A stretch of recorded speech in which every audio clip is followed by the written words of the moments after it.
نحمده ونصلي على رسوله الكريم اما بعد سورة الانعام پارا نمبر 7 سورت نمبر 7 رکو نمبر 9 آیت نمبر 71 خلاصه د رکو پس د هغینا لفظي ترجمه رد د شرک مشرکین چې د کوم شیزونو عبادت او بندگی کوي هغه د نفع او د نقصان اختیارمن نه دي نه چاته نفع ورکولی شي او نه چاته نقصان ورکولی شي مومن د رب العالمین نه علاوه د چا هم عبادت او بندگی نه کوي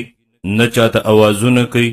مومن صرف رب العالمین عبادت بندگی کوي دغه رب ته اوازونه کوي د دغه رب نه یریږي او د دغه رب اطاعت کوي او د دغه رب حکم مني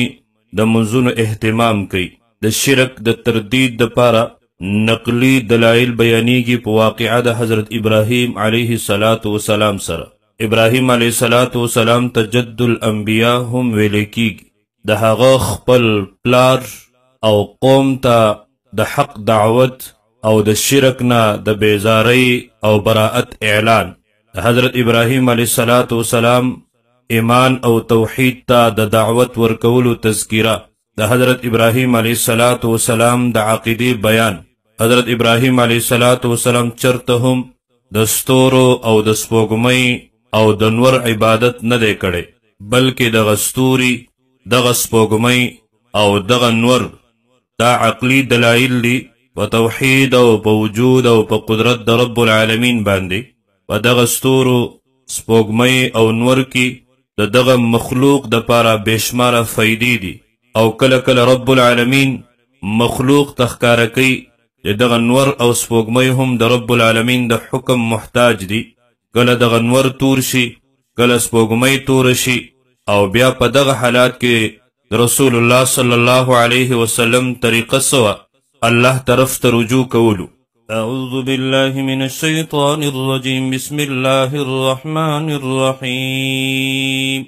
قل اندعو من دون الله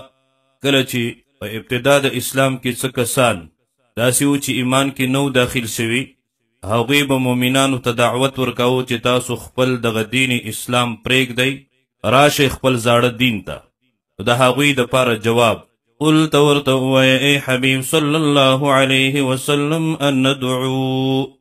آیا را اوبلو من دون الله سوا د الله نه آیا موږ د الله نه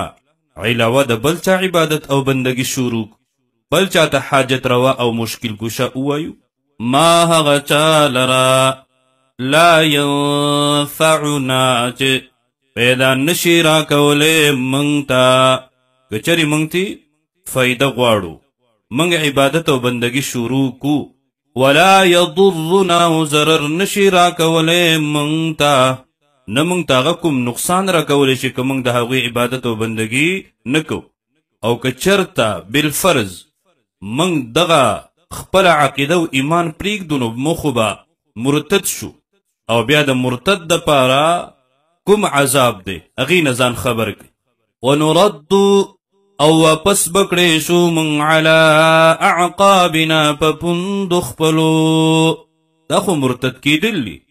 بعد اذ هدانا الله پس د دینه چې هدایت کړی دی الله موږ ته مفسرین مثال ذکر کوي کوم کس د شیطان په لار باندې روان وي د شیطان ملګرتیا کوي د مثال د هغه کس دی چې د خپلو ملګرو سره په ځنګل کې سفر کوي ناګهانه یو شیطان او ابلیس راشي یو ناکاره پیری راشي په ده باندې حمله آور شي دی د ملګرو نه جدا او په داسې حال شي چې د ده ټول حواس کار پرېږدي لیونی شي پاگل شي مجنون شي یو طرف ته بل طرف ته منډې وهي خپل مقصد او منزل هغه ته بلکل هیر شوی وي ملګري ورته اوازونه کوي چې راځه زموږ سره شه موږ چې په کومه لار باندې وو په کومه طریقه وو نو په دې طریقه او په دې لاره به موږ خپل منزل او مقصود ته رسو لیکن کله هغه د هغوی خوا ته راځي دغه شانتې انسان دا د آخرت مسافر دی د ده مخې ته ایمان دی توحید دی صراط مستقیم ده او د ده د سفر ملګري د الله پیغمبر نبی او رسول او د هغه منونکي دي نو کله چې دغه کس د شیطان ملګرتیا اختیاره کړي په شرک کفر کې مبتلا شي نو بیا د عقل کار پریږدي، د حواس دا کار پریږدي، دغه گمراهۍ کې دی مبتلا شي، دغه گناهونو کې دا مبتلا شي، بیا دغه پیغمبر او دغه پیغمبر منون کې دته دعوت ورکوي چې راځه زموږ خواته، زموږ چې کومه عقیده ده هغه عقیده اختیار کا، موږ چې درته کوم اعمال ښایو هغه اعمال کوه، هغه اقوال اختیار کا، هغه افعال اختیار کا، لاره حق او سچ لاره چې کوم باندې ته مقصد ترسي، منزل ترسي، هغه لار دا ده چې په کوم لار باندې موږ روان یو. دغه کس نه د پیغمبر اوري نه د پیغمبر د منونکو اوري، یعنی نه د هغه عقل کار کوي، نه د هغه غوږونه کار کوي، او نه د هغه سترګې کار کوي، او نه د هغه په سمج کې دا خبره راځي. پس داسې دی لکه وړون کون اور ګونګې، د دغه خبرو د اورېدو نه، د حق د کتلو نه، او د حق د بیانولو نه. او وجه څه شی ده چې دی په دغه کفر او شرک کې مبتلا شوی دی، په عبادت د غیر الله کې مبتلا شوی دی، نو دی هلاک شو. کالذي پشان د هغه کس استهوته الشیاطین چې بې لاره کړی وي هغه لره شیطانانو. او شیطانان په دو قسمه باندې دي، انسی اور جنی. استهوته د دې ماده هوا ده، په معنی د غورځېدلو هم راځي، چې کله باب ضربه یضربونه شي، یعنی دی دغه شرک او د کفر د وجنا د دغه ناکاره عقایدو د وجنا د جهنم کندې ته وغورځېد. او په معنی د محبت باندې هم راځي، ته چې کله د خواهشاتو سره مینه محبت شروع کو، د شیطان سره مینه محبت شروع کو، نو دی گمراه شو. فی الارض په ځمکه کې د شیطانانو د غلطو ملګرو د وجنه د سمې لارې نه بېلاره شو، د هدایت لارې پرېښوده، ایمان یې پرېښودو، اسلام یې پرېښودو، د رب عبادت اور بندگی پرېښوده. حیران پاتې شو، حیران او پریشان ګرځي را ګرځي. له اصحاب او هغه لره ملګري دي، یدعونه چې رابلي هغه لره، دعوت ورکوي، منت ورته کوي، زاری ورته کوي. الی الهدى ائتنا سمې لارې طرف ته چې راشه مونږ ته، دا مونږ چې په کومه لار باندې وو، دا مونږ چې په کوم دین باندې وو، دا مونږ چې په کومو عقیدو باندې وو، دا حق او سچ دین او عقیدې او لارې دي، منزل ته به ورسي، مقصود ته به ورسي. لیکن کله هغه راځي قل ورته ووایه ای حبیب صلی الله علیه وسلم ان هدى الله بېشکه هدایت د الله والهدى هم دا هدایت دی، دین اسلام دی. و امرنا او حکم کړی شوی دی موږ ته لنسلم چې فرمان بردار شو لرب العالمین، د پاره د رب د مخلوقاتو. مومن په دین اسلام باندې وي، د الله هر حکم مني. وان اقیموا الصلاة حکم کړی شوی دی موږ ته دا چې قایم کړئ تاسو منځ لره. واتقوه او ویریږئ د هغه نه، ځان کې تقوا اختیار کوي. دا یو داسې بنیادي شیز دی، تقوا په بنیاد باندې تاسو ته د الله رضا او جنت او ټول نعمتونه میلاویږي. وهو الذي او هم هغه الله هغه ذات دی الیه تحشرون،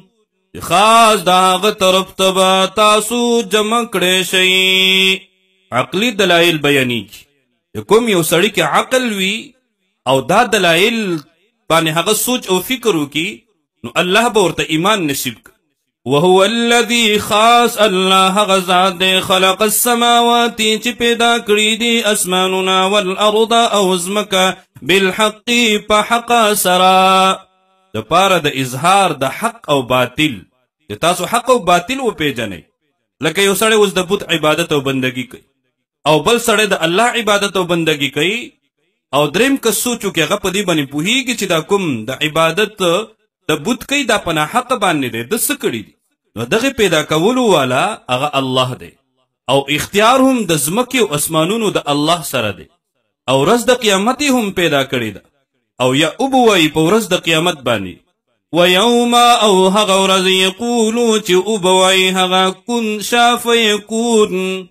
نو موجود بشي هغه یعنی بس د الله حکم او فورا د هغه وجود ته راتلل دي. قوله الحق خبره د هغه رښتیا ده، حق ده، او حکم د رب دا په هر حال او په هر شیز باندې نافذ دی.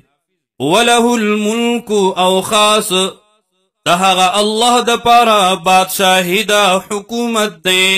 یوم په هغه ورځ باندې ينفخ چې پوکې به ووهلی شي په الصور په شپېلۍ کې. دنیا کې مجازي بادشاهان ډیر وي، مشران ډیر وي، داسې ډیر وي چې د هغوی اډر او حکم چلیږي.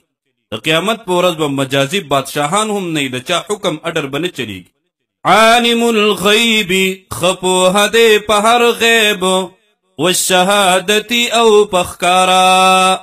هر ښکاره او پټ پیژني. دا ښکاره او پټ دا د مخلوق په نسبت سره ورنه الله ته ټول ښکاره دي. وهو الحکیم الخبیر او هغه الله حکمت والا خبردار دی. نقلی دلیل بیانیږي په وجود د رب العالمین په الوهیت، ربوبیت، خالقیت او مالکیت د رب العالمین باندې. واقعه د حضرت ابراهیم علیه السلام سره. ابراهیم علیه السلام باندې ډیر امتحانات راغلي او په ټولو کې ورته رب العالمین کامیابی او کامرانی ورکړي. واقعات د ابراهیم علیه السلام په 14مه سپاره کې هم راځي، په 18مه کې هم راځي، په 19مه کې هم او په 22مه کې هم. د ټولو نه اول امتحان د ده دپاره دا و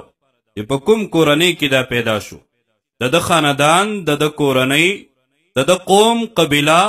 تر بادشاه پورې ټول په شرک کې مبتلا و. د ستورو، د نور او د سپوږمۍ عبادت بندګي به کوله او بوتان به په خپلو لاسونو باندې جوړول او بیا به د هغوی عبادت او بندگی کوله. په حاجتونو کې به ورته اوازونه کوله، را مدد شه به ورته ویل. وَإِذْ قَالَ وَكَلَ چې ویل ابراهیم، حضرت ابراهیم علیه السلام، خلیل الله، جد الانبیاء، دعوت آغاز د کور نه کوي، پلار ته دعوت ورکوي. دې کې زموږ دپاره سبق او درس دا دی که د یو سړي پلار داسې وي ګناهونو کې مبتلا دی یا الله دینه کې ایمان یې نه دی راوړی، نو په ښکلي طریقه هغه ته دعوت ورکول دا پکار دی، دا د هغه حق دی. لأبیه آزر، پلار خپل آزر ته څه ورته وایي؟ اتتخذو آیا نیسي ته ګڼې ته اصناما بوتان آلهه معبودان خدایان مددگاران، آیا په شرک کې مبتلای؟ انی بشک زه اراک وینمتا وقومک او قوم ستا فی ضلال مبین، و گمراهی ښکاره کې. تاسو خو په شرک او کفر کې مبتلای، په ګناه کې مبتلای، او مشرک دپاره خو جنت نشته ری، جهنم دی. اوس د دغه شرک رد کوي علی وجه البصیرت. وکذالک هم دغه شان وښودلو موږ هغه ته ناکاروالی د بوتانو، باطلوالی د معبودانې باطله، نوري وښودلو موږ او ولیدلو ابراهیم، حضرت ابراهیم علیه السلام، ملکوت السماوات، بادشاهی د اسمانونو، والارض او د ځمکې، دلایل د اسمانونو او د ځمکې چې د رب العالمین په الوهیت باندې، په معبودیت باندې، ربوبیت باندې دلالت کوونکي. ولیکون او د دې دپاره چې شي هغه من الموقنین، د پورا یقین کوونکو نه، هغې مشاهده وشي. نو دغه خلقو به د ستورو، د سپوږمۍ، د نور عبادت او بندگی کوله. دی ناست دی، ستوري راښکاره شو. فلما بیا هر کله جن علیه اللیل چې راخوره شوه په ده باندې شپه، رآ نو ویلیدلو کوکبه یو ستوری د ستورو نه، قال نو ویل هغه هذا ربی، دا دی رب زما. په دلیل الزامی سره جواب ورک، آیا دا دی رب زما؟ آیا زه د عبادت او بندگی شروع د دې دپاره چې هغوی پوهه شي؟ دلته استبهام دپاره د انکار چې زه دې ته رب نه ویم، دا زما رب نه دی، او یا دا چې دا په ګمان ستاسو کې زما رب دی. فلما بیا هر کله افلا چې غایب شو پریوتو هغه ستوری ډوب شو هغه ستوری قال نؤویل ابراهیم علیه الصلاة والسلام لا احب الآفلین زن خوخوم پریوتن کی لرا د پاره د عبادت او د بندګۍ رب خو هغه چې باغه باندې فنا ناراضي دی باندې خو فنا راغله ډوب شو غروب شو ختم شو فلما پس هر کله را القمر چې ولیدلو سپوږمۍ لرا بازغن پړقیدن کی راختن کی زلیدن کی قال اویل ابراهیم علیه الصلاة والسلام هذا ربی داده رب الزما کوم تفسیر چې مخکې یو شو هغه تفسیر دلته هم دی او دریم ځای کې هم هغه دی فلما بزار کلا افلا چې پریوتلا هغه قال نؤویل هغه لئن لم یهدنی کچری نوې کړې هدایت ماتا ربي رب زما لأکونن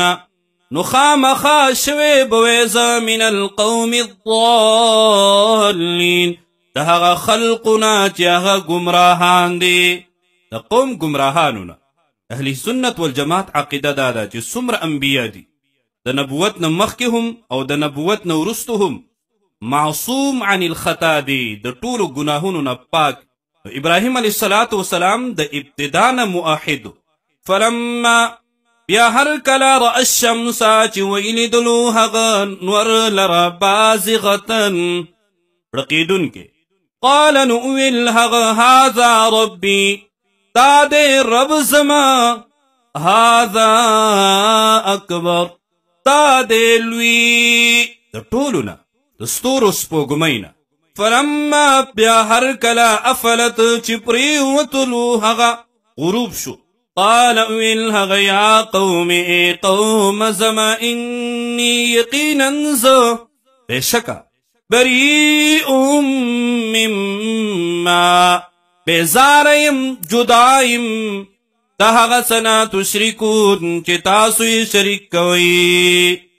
اعلان د براءت یې وکړ دغه عقیده شرکی عقیده ده انی بشک زه وجهتو ګرځولې دی ما وجهیا مخپل عقاید خپل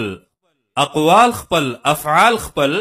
للذي هغه ذات طرف ته فطر السماوات والارض چې پیدا کړی دی اسمانونه او ځمکه حنیفا پداسې حال کې چې کلک یم په توحید باندې وما انا او نیم زه من المشرکین د مشرکانو نه د مشرکانو د ډلې نه نیم وحاجه او جګړه وکړه د هغه سره ابراهیم علیه السلام سره قومه قوم د هغې مختلف صورتونه قرآن کې رب العالمین بیان کړي دي جګړه د هغوی داسې وه چې زمونږ معبودانو ته بد رد موایا ورنه نقصان به درته ورسئ تکلیف به ورسئ پریشانی به درته ورسئ قال اویل ابراهیم علیه السلام تحاجونی آیا جګړه کوئ تاسو زما سره فی الله په باره د الله کې په دین د الله کې وقد هدانی او حال دا دی چې هدایت یې کړی دی هغه الله ماته ولا اخاف او نه یریږم زه ما د هغه څه نه تشرکون به چې شریک کړي دي تاسو د هغه سره یعنی الله سره ځکه ستاسو د معبودانو په اختیار کې هیڅ هم نشته دی نه نفع شته دی او نه نقصان شته دی بل ځان ته نفع نقصان نشي ورکولی بل چاته به څه ورکړي که ماته کوم ضرر او نقصان او تکلیف پریشانی رسی نو هغه به د الله په مشیت باندې رسی الا ان یشاء ربی مگر دا چې وغواړي رب زما شیئا څه شیز رب زما د پاره څه لیکلي هغه به ماته رسي وسع احاطه کړې ده ربي رب زما کل شیء هر شیز باندې علما په علم سره الله د علم نه هیڅ یو شی بار نه دی افلا تتذکرون آیا پس نصیحت نه اخلی تاسو او زه اولی ویریږم ما کوم جرم کړی دی یا ستاسو د معبودانو په لاس کې په اختیار کې کوم نقصان دی وکیف اخاف او څنګه به یریږم زه ما د هغه چانه اشرکتم اشرکتم شریک جوړ کړی دی تاسو د الله سره ولا تخافون نه یریږئ تاسو انکم د دینا چې تاسو اشرکتم بالله شریک کړی دی د الله سره په شرک کې مبتلای او تاسو د الله د عذاب غضب او قهر نه یریږئ ما هغه څه لم ينزل به چې ندی را لېږلی الله د هغې په شریکت کولو باندې علیکم په تاسو باندې سلطانا څه دلیل فأي الفریقین پس کومه یوه ډله د دې دواړو نه احق بالامن زیاده حقداره ده د امن د عذاب د الله نه څوک به د الله د عذاب نه بچ ایمان والا به بچ کیږي شرک والا به تباه کیږي ان کنتم تعلمون کچری تاسو پوهیږئ تاسو کې لږ عقل سمج او پوهه وي الذین هغه کسان آمنو چې ایمان یې راوړی دی ولم یلبسوا او نه دی ګډوډ کړی ایمانهم ایمان خپل بظلم د ظلم سره ظلم نه مراد شرک دی اولئک لهم الامن نو دغه کسان چې دي دوی لره امن دی د عذاب نه وهم مهتدون هم دوی دي په سمه لاره دوی دي هدایت والا